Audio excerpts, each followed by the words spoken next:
Welcome to An Honorable Profession, a podcast giving America hope since 2018.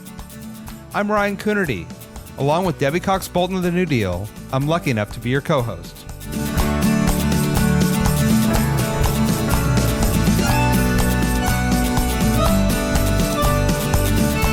An Honorable Profession is a New Deal Leaders podcast. The New Deal is an organization that supports the next generation of American leaders. From attorneys generals, to state senators, to mayors, to school board members, these are the people that are pushing policies and politics that will respond to climate change, rebuild our economy, address racial injustice, and restore our democracy. These are incredibly talented people who have dedicated themselves to public service when their country and their communities needed it the most. Check out newdealleaders.org to see what I'm talking about. Today's episode is part of our months-long Road to November 2024 election series, where Ryan and I talk to political strategists and other key players in swing states about the political landscape and what it will take for Democrats to be successful in November. This week, we sat down with my longtime friend and colleague Simon Rosenberg, founder of the popular and important Hopium Chronicles, where he advises us to worry less and do more.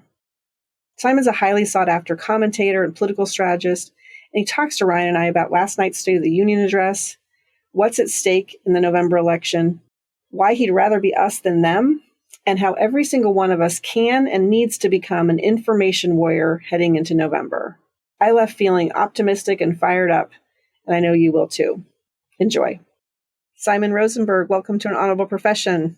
It's great to be here, Debbie. It's great to see you again. So great to see you again. Simon and I have known each other for 30 years, and this is so exciting for Ryan and I because we're talking to you in a very busy political week where a lot happened, and so you are the perfect guest for us to kind of unpack all of this with. So I'm going to start with a question, and then I'll let Ryan jump in. Sure. But my first question is, I'm going to read your headline from today from your Substack. The president is clearly fighting for us. Now we need to fight for him.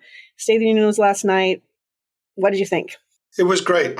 I mean, it was, I think he exceeded expectations. I think both in terms of his performance, but also in the fierceness in which he prosecuted his agenda and prosecuted his argument. I mean, I think that from the first moment and the very beginning of the speech, it was clear that he wasn't going to allow MAGA madness to define what he was going to say. And he just had to say, he had a bunch of things he really wanted to say and to discuss, and he did it. And I'm really proud of him. I mean, there was a lot of, I think, courage in this speech. And, you know, hearkening back to FDR's For Freedom speech at the very beginning, which is very near and dear to my heart, I also think was very inspirational because to me, it's the most important speech ever given by a Democratic political leader in our history. And he went right back to that core foundational speech of the modern Democratic Party where FDR articulated that he wanted to build a world based on freedom, the four freedoms, and not one based on dominion and authoritarianism. And Biden started the speech with an evocation of that speech, which has been, to me, is the foundational speech of the modern Democratic Party. Can I ask, because I think that resonated exactly with me as well. We live in a fractured, highly polarized world. I think you've been a little bit of an outlier in saying, look, we can still find common ground messaging that can break through all these divisions.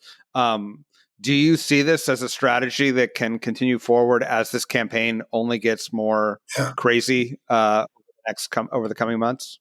Yeah. Listen, I think that we have to recognize that, you know, except for those of you who are in very red areas, you know, at a national level, 60% of the country is available to us and 40% isn't. And we have to be a little bit more disciplined, I think, in recognizing that we're only really talking to the 60 at a national level, right? Not in individual states and districts and so on. And that, you know, that right now that 60 is very available to us, perhaps more available to us than it's been in a long time, because MAGA is a failed politics. It lost in 2018, 2020, 2022, and 2023. And now they're doubling down on MAGA. They're pushing a politics to the country that has already been rejected repeatedly. And I think what it's doing is that it's creating an opening for us to reach lots of people that may not have been available to us before. We saw it in 2022 in the elections, right? We got all the way up to 59% in Colorado and 57% in Pennsylvania, 55% in Michigan, 54 in New Hampshire. We took away a Wisconsin Supreme Court seat in 23. We took away the Virginia State House, the 6-week abortion ban in Ohio, Colorado Springs, and Jacksonville, Florida, two of the largest Republican cities in the country. We keep taking stuff away from them because MAGA is unable to bring along parts of the Republican coalition that they need to win. And I think for us, I've always viewed this cycle as being one where we have to have enormous ambition, that we should be thinking about getting to 55% in this national election and trying to win this election by 8 to 10 points and not a squeaking and falling over the finish line at the end, because I think their extremism is creating openings for us to take stuff away from them, geographic and demographic opportunities. And so I think this is a cycle of expansion and growth for us. And I worry, in some ways, my greatest worry, and I'm not a worrier, at Hopium Chronicles, for my new community, we talk about how we do more, worry less. So this is one of the core phrases, is that I'm concerned in some ways that that our greatest failure this cycle could be because we're not ambitious enough. We're not taking enough risks. We're not seizing the opportunities that I think are in front of us now. And I think Biden last night took the big swing. I mean, I was really proud because, look, he took a big swing as a legislator and president in 21 and 22. Now we need to take a big swing politically, I think, and really try to make this election an 8 to 10 point win. And we need to make it a blowout. And we need to make it a blowout because it's the only way that we're going to start to loosen MAGA's dark grip on the Republican Party. If the Republicans conclude it's a losing strategy for them. I think that opportunity is there for us if we work really hard and try to take big risks and go big this cycle. Can I ask, just as a follow-up? I mean, I think we have a lot of state and local leaders who are, inclined to take big swings legislatively. I think you've articulated a difference between a big swing politically and a big swing legislatively. How much should the Democratic Party be out promoting big ideas, big change from a legislative point of view versus a political point of view where there's an opponent?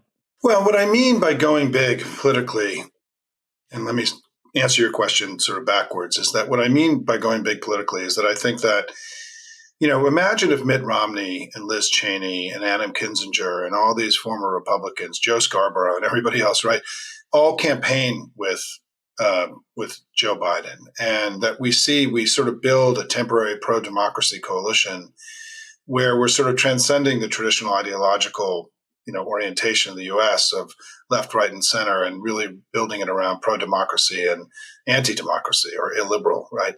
And I think we have an opportunity here to do something really historic and profound, where we can welcome in, Donald Trump in his idiocy and his impulsiveness just in the last few days has told the Haley voters, the 20 to 30% of the Republican Party that's not so sure about MAGA, that he doesn't want them in their party. I mean, this is a guy who lost the last election. He needs to grow his vote, not shrink it.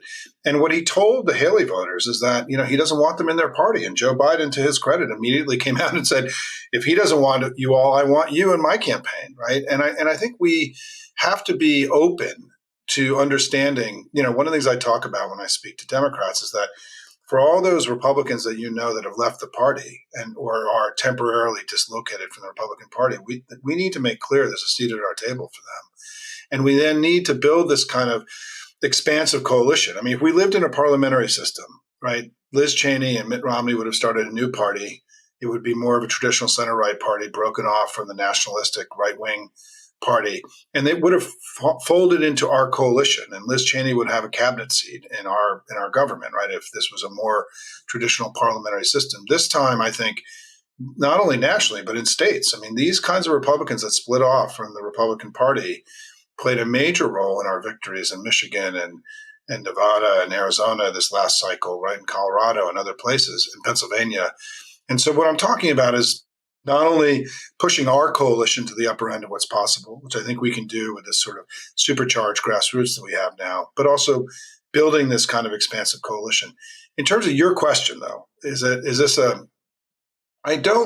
what's going to be very interesting is about whether or not Joe Biden is going to be somebody who's defending order and the status quo against a type of change that's dangerous. And is it possible that after COVID and all the dislocation of COVID and the fear of insurrection, and all the bad change that we've seen and all the dislocation we've seen. This is a time for actually slow and steady and not something radical and risky. And I just don't know that. And I think that this notion, for example, on the border, where we're now the party who wants to bring order to the border, and they're the ones who want to create chaos and leave it chaotic, is a sign of the kind of thing I think that's going to happen. Is that Joe Biden is this kind of familiar, steady, rock bed, patriotic, American versus this dangerous threat that's coming from MAGA. And so it's possible that this is going to be more of a slow and steady election, right, than sort of a big change election, because the change that's being proposed is bad change, right? Yeah. It's the Trump change. It's the end of American democracy. It's the 10% tariffs, destroying the global economy. It's ending rights and freedoms for women in unprecedented ways. The party of change right now is the Republican Party. It's not us, and they're the party of bad change. We're the party of continuity, patriotism, love of country. And I'll take that contrast every day of the week. Yeah, it does make sense. And I mean, sticking on the contrasting stuff, I mean, I thought that the president did an amazing job last night, just reminding us of all of the success he's had and that Democrats have delivered, I mean, from everything from chips to IRA to, infrastructure, ARPA, everything. So my question to you is, it feels like we still have a way to go to, I guess, does it matter, right? It feels like we have a way to go to remind people. There still seems to be a disconnect between what people know that the president, the administration has done and what they've actually done. Does that matter at the end of the day? And if so, if not, how are we going to make the people understand that or know about it? One of the reasons I'm so optimistic about this election is not only because the Republicans are the ugliest party that we've seen in America since the Democratic Party of the 1850s, but because Joe Biden's been a really good president and the country's clearly better off. And I've been saying for months that we're going to have a very strong argument to make for his reelection. And I think we heard it last night. I mean, that was an incredibly compelling argument and long, by the way, an hour long, right? Yes. Or whatever it was, close to an hour. Like whatever you wanted to hear, we heard it last night. And written, by the way, by Bruce Reed. And I learned this morning that Bruce Reed, this was the 17th State of the Union that he helped write. You should try to get him on here. I should. He's a former boss. Bruce is an old friend, right? Bruce is an old friend of ours, and very proud of Bruce. Yes. It was probably his best State of the Union. And hardest. This was a hard one, right? Because the president was addressing the failures of the other party right to their face last night. Yes. Right? And pushing it. So, listen, I think my view on this is that that right now, some of our coalition has wandered, right? We have a wandering coalition, that we're not where we want to be. But I think that once it is clear to everybody that it's Trump and Biden, a big chunk of our coalition is going to come home. Not all of it, but a big chunk of it will come home. And I think that part of what's going to cause that coalition to come home faster and for us to win the election is that we have to do two things, right? We have to make the case, every incumbent, all of you have run for re-election. The basic question you have to answer is, did you do what you promised and have you done a good job? I think we can make that case. Joe Biden made that case. And then we have to talk about what we're going to do with the next 4 years. And I think the campaign, I think we all know that the campaign hasn't turned on yet, right? And that the campaign is turning on. This was in some ways, last night was the first day of the general election campaign. And I think they're going to spend an enormous amount of money. And all of us have a lot of work to do. I think that we recognize the campaign is just turning on, that the State of the Union was really the first day of the general election campaign. And we know from polling and research that voters don't know much about what Biden's done. And when they're informed, his numbers go way up. And we saw that even in the flash polling that CNN did last night for people who's polled before the State of the Union and after the State of the Union in terms of their opinion of his agenda. It went up by 17 points, right? So we know two things, I think, about this election based on those of us who've been in the business for a long time. We know that when we make our cases, numbers are going to go up, and I think it will put us in a strong – my own view is I think we should be up by 2, 3, 4 points in national polling by May is my guess about what's going to happen. But we also know there's a lot of information that voters don't have about Trump that they're about to find out. And I want to do this because I think it's really important for all of us who talk to voters to start getting to not obey in advance, to not self-censor what we have to say about Trump. Because I think we have an obligation to tell the truth about who Trump is today not who Trump was in 2020. And there are 6 things I think the campaign is going to be able to share with voters that they didn't know about Trump, which I think is going to make it almost impossible for him to win the election. Number 1 is that he raped E. Jean Carroll in a department store dressing room. Number 2, that he oversaw one of the biggest financial frauds in all of American history. He and his family, by the way, together, because 2 of his kids have also now been banned from doing business in New York as well. It hasn't gotten as much attention. And then he owes hundreds of millions of dollars in fines and penalties. 3, that he led an insurrection against the United States, that he led an armed attack against the Capitol on one of the only days that all 435 members were there and present. And he promised to finish the job and end American democracy if he's elected, if he somehow gets into the White House in January of 2025. That he's 4th, he stole America's secrets. He lied to the FBI about it, and he has shared those secrets with other people. 5th, he and his family have corruptly taken more money from foreign governments than any family in American history. And 6th, that he's singularly responsible for ending Roe and stripping the rights and freedoms away of more than half the population. Any one of those 6 things, I think, is going to be a potential disqualifier for Trump in this election. He's going to have to overcome all 6. And I don't think he has the political skill and dexterity to be able to manage what's about to come in this campaign. And I think it's incumbent upon us, right? We're all happy warrior, New Deal warriors here, right? New Deal leaders and New Deal warriors. And we want to keep our smile and keep things optimistic and hopeful. But we also have really important work to do, and we can't shy away from it. We have an obligation to tell the truth about what a dangerous threat he is. Donald Trump is the most dangerous threat to our democracy that's emerged in all of our history. And we need to be honest about this. It's our obligation as leaders to tell the truth to our fellow citizens. And so I'm very confident, Deb, that if you're looking at a chessboard and you look at our pieces and their pieces and you push the game forward, I am very optimistic that we're going to win this election. Before we move off Trump, Brian, can I just ask this question? I think you're right, Simon. I really do. But my question is this is a really unusual election. People know Trump, right? Or think they know Trump, right? This is not, this is unique. So why is what you just said in a very, really concise, very compelling way, but why is it not moving people yet? Why are there so many people who are just willing to overlook those things, the 6 things you just said?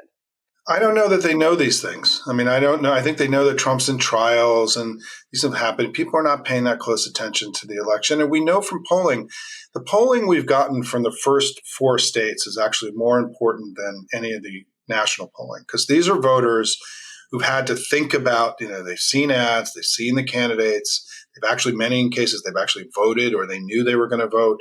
And we know from the polling in the early states that there is a big chunk of the Republican electorate, 20-30%, who have said that if Trump is found guilty of a crime, that they would not vote for him. We know that from the Haley voters, that in several of the states, more Haley voters said they would vote for Biden in the general election than would vote for Trump. There are now another senator, a Republican senator, just came out in the last 24 hours and said he was not going to vote for Trump in the general election. These are unprecedented events. And I think that, that we're seeing, we've never seen polling since I've been in the business, going all the way back to the 1980s, of a large chunk of one party's voters being willing to vote for the other party's nominee, this early in the process, right? And so I think what we have to recognize is that there's already a lot of polling information and data suggesting massive reservations in the Republican base about Trump. And this shouldn't really be a surprise, because in 2022, the reason that Republicans did so poorly in the battlegrounds was these Trumpy candidates that won in the battlegrounds they bled Republicans in the general, and they were unable to bring their coalition together. That is the likely scenario with Trump. And it's the likely scenario with Trump because he has, it's my view that what's really happened in the last almost 2 years is that when Dobbs happened, something broke inside the Republican Party. That for a large chunk of Republicans who were not MAGA people, MAGA had just gone too far. This was too much. This is not a party they wanted to be part of anymore. To become dangerous to them and close to home for many Republicans, right? And so a big chunk of the Republican Party has been loosened from the Republican Party, not only in 2020, but also, because of MAGA's horribleness. But now we have the threat to democracy, and we have the stripping of rights and freedoms away from more than half the population. And this has created a further loosening of their coalition. And again, we're not speaking beyond the 60, right? We got to stay focused on the 60 and not the 40. And what's happened is that there's now some very large chunk of the electorate that is available to us that wasn't available to us, 2 years and 4 years ago. And we've got to build a politics. We've got to make them welcome. And one of the people that's going to be somebody you know very well, somebody who's going to be working very hard to bring these Republicans along is going to be Mitch Landrieu in the campaign. And I've spoken to Mitch about this many times. I think the campaign understands the opportunity they have in front of them. And I think this is an area where I think Republicans, Deb, to your basic question, there are a lot of Republicans demonstrating in public polling that they have enormous reservations of Trump. And in fact, 30% of the Republican primary voters have been voting for Haley, right? And so they've not just been saying it in polls, they've been doing it in actual elections. And remember, Trump underperformed polling now. Of all the states that have voted so far, including all the Super Tuesday states, there's only one state where Trump matched his public polling data in that state prior to the actual vote. He's underperformed his polling in all of these states, some by 6, 8, 10 points, some by 15, 20 points. And that's consistent with what we saw in 2022 and 2023, which is that when voters voted, Democrats overperformed, Republicans struggled. And the reason the Republicans keep struggling, again, is because their coalition is splintered and cracked, and they really can't count on this non-MAGA part of the Republican Party coming back and supporting these kind of MAGA candidates. And so it's another, again, it goes back to this central, if I can my basic orientation on this election is that Joe Biden is a good president. The country's better off. The Democratic Party is strong in winning elections all across the country. And they have Trump, who's the most unfit guy to run for president in all of our history. And that we should be very optimistic that when this plays out over the next 8 months, we're going to have the election we all want to have. How do you operationalize that message, both of the national campaign and then more importantly, maybe for folks listening who are surrogates in swing states for the Biden campaign, when there's going to be noise and misinformation and both sidesism from both voters and the media? Like, what's the discipline and the approach to keep hitting on those 6 things, even as everyone's trying to pull you away?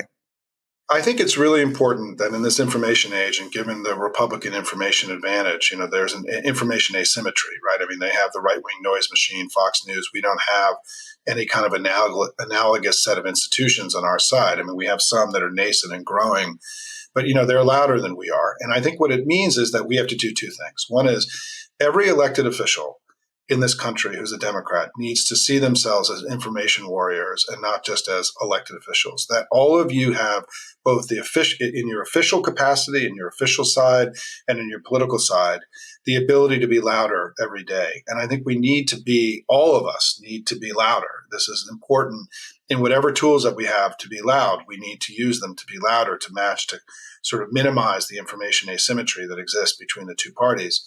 But the second thing that I've been talking to the campaign about a lot is that, I worked in the original war room back in 1992.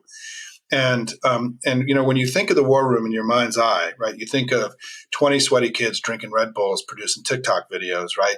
And I think the way that we need to think of the war room today is 2 to 3 million people networked, wired into the campaign, and amplifying the campaign's messages and narratives every day. I mean, if each of us if 1 million people reach 10 people a day, that's 10 million people.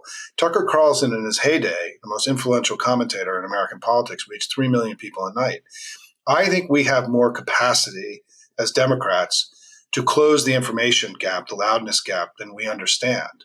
And I think it's something where we have to show much more agency. We shouldn't ask for permission. We just need to do it every day. It needs to become part of what it means to be a political leader in the United States, that we're living in this kind of broken information environment. And so this ability to go out every day and be talking to voters and spreading good and positive information, because I think the other piece of this is that MAGA's information strategy is not just about misinforming and putting disinformation. It's about pumping negative sentiment into our discourse every day. They want us to feel bad about our country, our democracy, our leaders, our institutions, each other. They want us to feel bad because when the country has failed, that's when radical solutions then come forward. That's how authoritarians gain power. Part of our job is to counter that negative sentiment with positive sentiment, is to talk about the greatness and the goodness of America, to talk about the good works of the Democratic Party and Joe Biden. We need to become unyielding in our defense of this remarkable country. And I think I often talk about how at my site at Hopium, what I'm trying to do is to give Americans permission to love their country again. And I think if we operate out of a deep sense of love of country, I think we're going to kick their ass in this election, because love of country, patriotism, is the antidote to nationalism. And I think you heard it last night with Joe Biden. I mean, that was a deeply patriotic speech. He's going deep into the core issues around freedom and patriotism and love of country that I think are the kryptonite for, the authoritarian right in the United States. And so I think all the tools, we have the tools to go do this. I think one of the things we have to recognize is that, the louder, think of yourself as a member of a chorus that's singing very loudly. You're just one voice, but the louder each of us are, the louder the chorus gets. And I think that's what we all have to be far more conscious about every day, and fighting this information war and winning it every day. Yeah, that's so great. And it strikes me, I mean, my favorite line of the speech last night, Simon, was you can't only love your country when you win. I think that kind of goes to what you just said right there, which is, and then the crazy response right last night was like, I'm going to paint this picture of America being a terrible place, right? And try to remind you, or try to convince you that that's what we're living in, not this optimistic, hopeful place that the president just laid out. So I think that there's something really to that. I have one other question just about our coalition, which is, we're moving into the general election, but certainly it's true that during the primary season, we were seeing some Democrats basically, using their voice to express their differences with the president on certain things. So like what, and even when, as he's been governing, I've been frustrated by some of the amazing things that the president was able to accomplish. Some of our friends on the left have been like, they didn't go far enough or whatever. So I guess my question is, are you optimistic that we can kind of hold together, as across the board? Because it feels like that's what we need to do given the grave nature of the threat we're against. Yeah, I think to be honest, I think the party's more unified potentially today than it's been since we've been in this business. Yeah. I mean, he had two people ran against him in the primary, Robert Kennedy and Dean Phillips, who he obliterated in the primary, right? And if you look at polling data, his numbers with Democrats are unbelievable. I mean, his favorability with Democrats is Democrats are on questions of his job approval, he's like plus 60 with Democrats. His approval on the economy is like plus 60. His approval on foreign policy is like plus 50. The party is behind him in a very major way. I think it's okay for us to have debates, right? I think that debates inside, and right now, for example, in Israel Hamas, we're having a spirited debate inside the Democratic Party. I think that's okay. That's a sign of a healthy party, right? I mean, that debates are constructive, and as opposed to becoming debilitating or destructive. And we have to work. And when I talk about Israel Hamas, is we all have to do a better job at being deeply respectful of one another, because we're all part of the same family, big, happy, dysfunctional, center-left, Democratic family, right? And I think the disappointment I've had a little bit in this debate is that I think there have been many in this debate who I think have been very disrespectful of the president and have asserted things about his values that I think are untrue and false. And that we need to, what was the old line that Clinton had, I think, or Obama had, which is we need to disagree without being disagreeable, right? And I think I welcome this debate around Israel Hamas. I welcome all these debates. I think I could defend the president what he's done. I think he's done the right thing here. I think it's been a very tough issue. But the key is to keep work. We have work to do. Our coalition has not reassembled. We're not where we want to be, right? We're still in the low to mid 40s in national polling. We want to be up in the mid 50s. So we got a lot of work to do, but the campaign has just started. And so my own view is that within a few months, and you'll have me back and tell me if I was just spewing crap to you today here, is that I think we're going to be up by 3 or 4 points. And then we have a campaign to go, push it up into the high single digits. Remember what just happened in New York 3? I was very involved in the Swazi race. Yeah. In New York, my Hopium community raised more money for Swazi than anyone else in the country. And I sent thousands of volunteers there. We made 2 million phone calls in New York 3 in 5 weeks. All of you who are elected officials who worked in campaigns know what that means, right? We knocked on 175,000 doors. Every registered Democrat in the district got 5 handwritten postcards. in New York 3. We are sitting on, in my view, the biggest democratic and most powerful democratic political machine that any of us have ever seen in our lifetime. And that machine of hundreds of thousands of proud patriots who love their country are going out an election after election and making their calls and writing their postcards and doing their texts and canvassing and giving our candidates more money than they've ever had before. This energy that we have in the family is our superpower now. And Joe Biden is about to go tap into this. And I think you're going to see, as I was quoted in the Washington Post this week, I think that Joe Biden's campaign is going to have the largest grassroots support system than any presidential campaign's ever had, and that we're going to raise extraordinary amounts of money. There's going to be unprecedented volunteerism. And the Republicans just don't have an answer for this, right? I mean, they don't have this kind of roving band of proud patriots who are going out and pushing our performance to the upper end of what was possible. I mean, Swazi was supposed to win that race by 2 or 3 points. He won by 8. Right. This is again consistent with what we've been seeing in elections all across the country, is that when people vote, we overperform expectations and they underperform. And I think the national media has really consistently, I mean, part of what the red wave was about, the fall of the red wave that never came, was that they consistently overestimated their strength and underestimated ours. I think the same thing is happening now. They're underestimating our strength and overestimating theirs.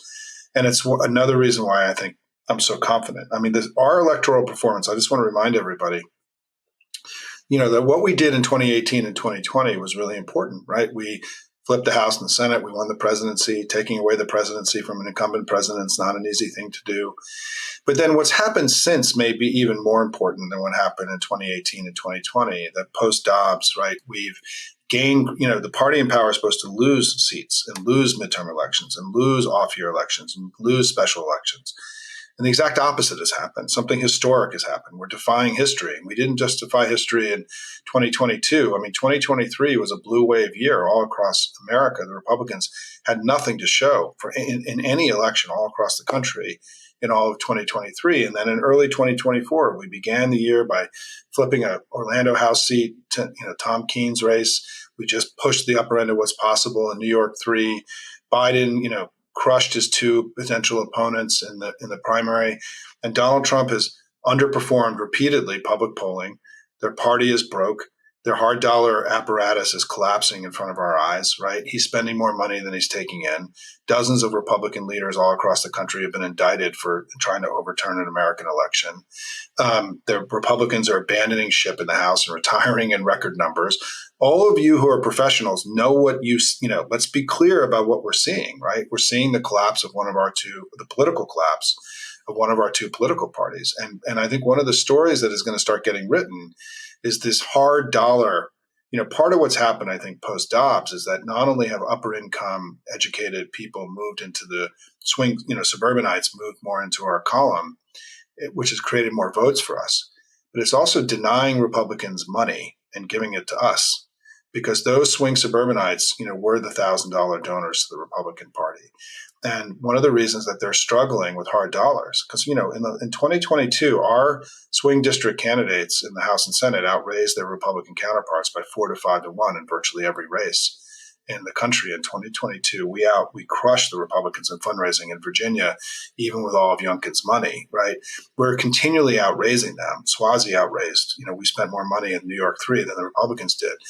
And that part of the reason that is that, we've now had a shift of moneyed, wealthy suburbanites from the Republican camp into ours. And it's not only giving us more votes, it's also giving us more money. That more money is translating to bigger campaigns. Bigger campaigns means we control the information environment and we can push turnout and our GOTV to the upper end of what's possible. This is part of the machine that's being built that we're going to be deploying all across the country in 2024.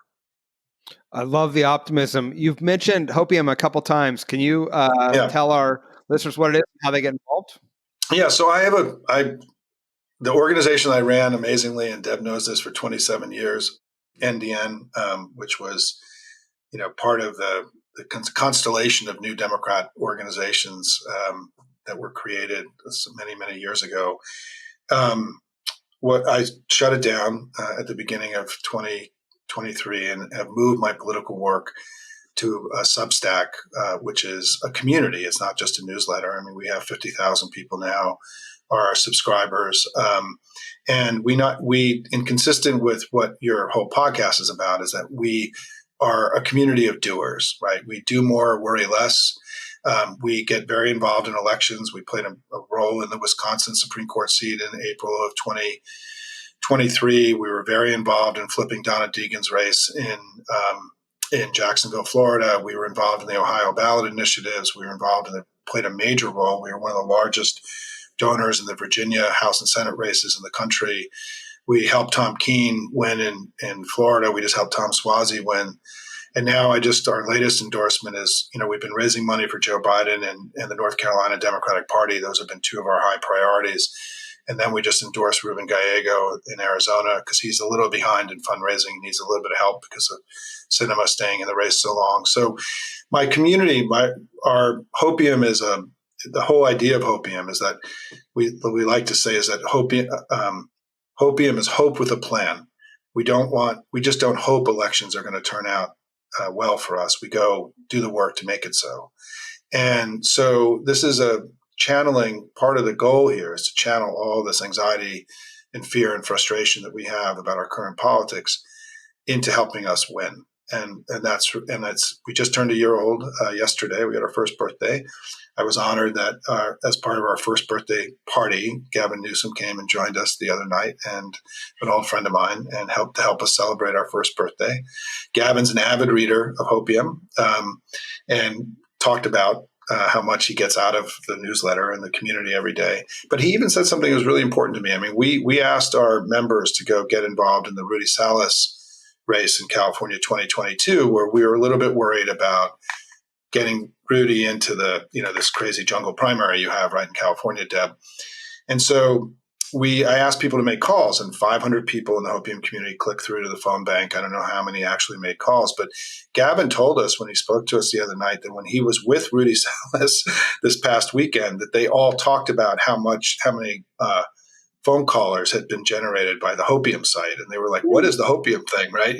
And I was really proud of that. And so Gavin said he actually saw the evidence with his own eyes when he was down in Rudy's district this past weekend. So it's been a wonderful experience for me. I mean, one of the great things about Substack, I'll just say two things for all of you professionals in the business.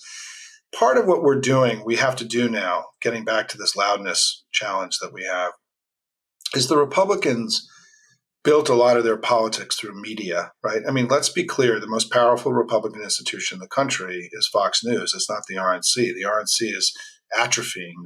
The hard dollar side of the Republican Party is atrophying. Fox News is the Republican Party now, right? And it's a media organization. And with a media organization, you can say and do whatever you want, right? There's no limits. There's no C4, C3 restrictions on speech and political engagement. Because my Substack is a media organization that I run, I can do whatever I want. I have total freedom to say anything. I'm not limited by any restrictions, and I can raise unlimited amounts of money without registering as a political action committee or anything else. And I think part of what we need to do is we need to start investing more in media properties.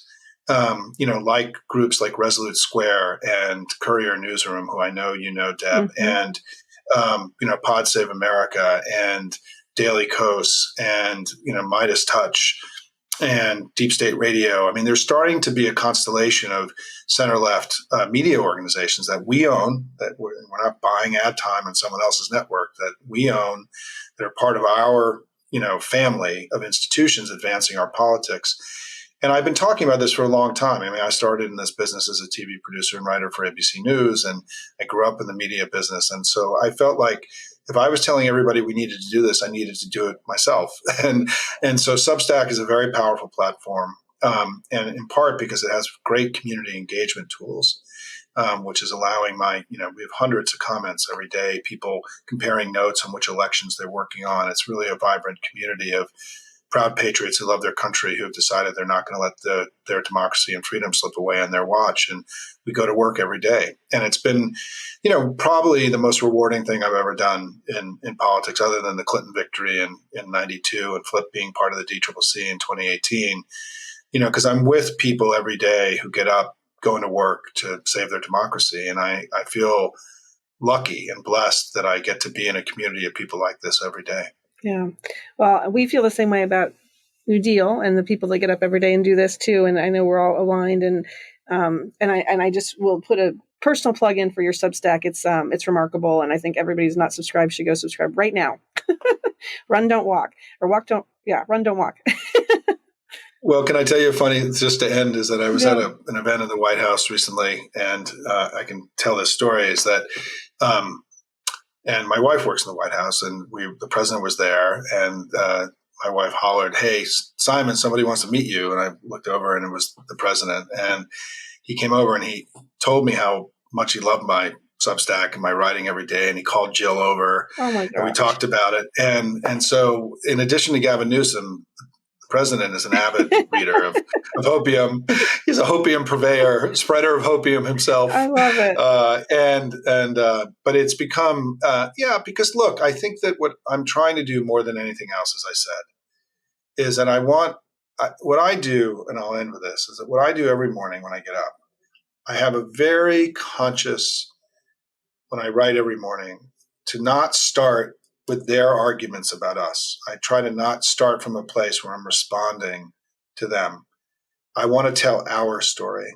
I don't want to respond to their assertions about us. I want to have an independent understanding of who we are and what we're doing and the greatness and goodness of our country and our party and all that stuff. And so what Hopium is, it feels like it's inconsistent some days with the national narrative, and it is, because my narrative is not influenced by the right-wing noise machine. My narrative and my story that I'm telling is the story we need to be telling, independent of what they're saying about us. And people sometimes, I think, have a misunderstanding of what we tried to do in the war room in 1992. It wasn't about rapid response. It was about going on offense, telling our story. Bill Clinton, as you know, was not a shy guy, and he went out and wanted to tell his story, argue for his agenda every day. And when attacked, we responded. But it was about winning the information war every day. That's what the war room was in 1992. And I think all of us have to become more conscious that we have to win these big arguments with the Republicans over time. And that the good news is that I think that, when you look back since 1989, and I'll end with this, Deb, I'm going too long here, but since 1989, if I can let me leave you with this last point. The president talked last night about the FDR's For Freedom speech, and the speech that he said was in January of 1941. That speech is really why I do what I do every day.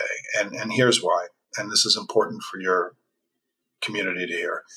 Because that speech laid out a theory of how the world should be organized after World War II that was based upon freedom as the foundational value. And those four freedoms became baked into the Atlantic Charter, which became the foundation of the alliance that won World War II. It became baked into the UN Charter, which is the institution that is now, in theory, crafting this world that we live in today. It became baked into the the Universal Declaration of Human Rights in 1948.